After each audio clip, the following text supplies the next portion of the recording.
typical of the marijuana industry to use really unique cases involving children to help justify the more widespread use of marijuana.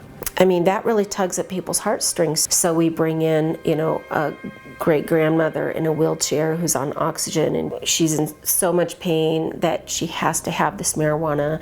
And then we have children with seizures, which we are also compassionate for those families trying to make very difficult choices, but it is absolutely criminal, in my opinion, to exploit them for a political group to get something that they want, a for-profit group to get what they want, get their way. And I have been in the room with so many lawmakers who say, I won't get reelected if I don't do this for these children. They'll skewer me. I'll never see another dime in a campaign because I'll be the guy who voted against the children and the grandmas. So your lawmakers immediately go, okay, well that changes the game entirely. And all this it's a scam. But that is the way that they begin to normalize marijuana. And it is the medical side that they use to help normalize it. And then the recreational side comes shortly thereafter.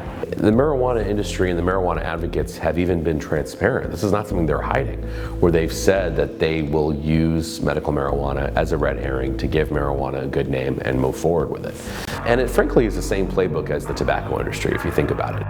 In the mid-1800s, late 1800s, with the invention of the cigarette, there was a movement for medical tobacco. That was pushed in the late 1800s, and then that quickly changed to non-medical cigarette smoking, and an industry that relied on addiction for profit, on lies, on funding their own science, funding their own advocacy for a century, until we kind of woke up from that slumber in the US and realized that we were being taken for a ride. The same thing's happening with marijuana today.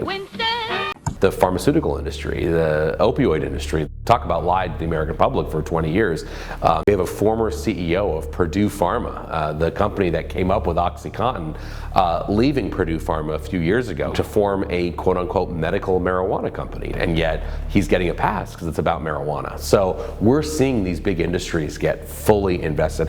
This has nothing to do with compassion. It has nothing to do with finding cures for disease. It has nothing to do with truly helping in a public health way. It has everything to do with profit and with an addiction for profit scheme that will make a few people very, very rich while the rest of society pays for the costs.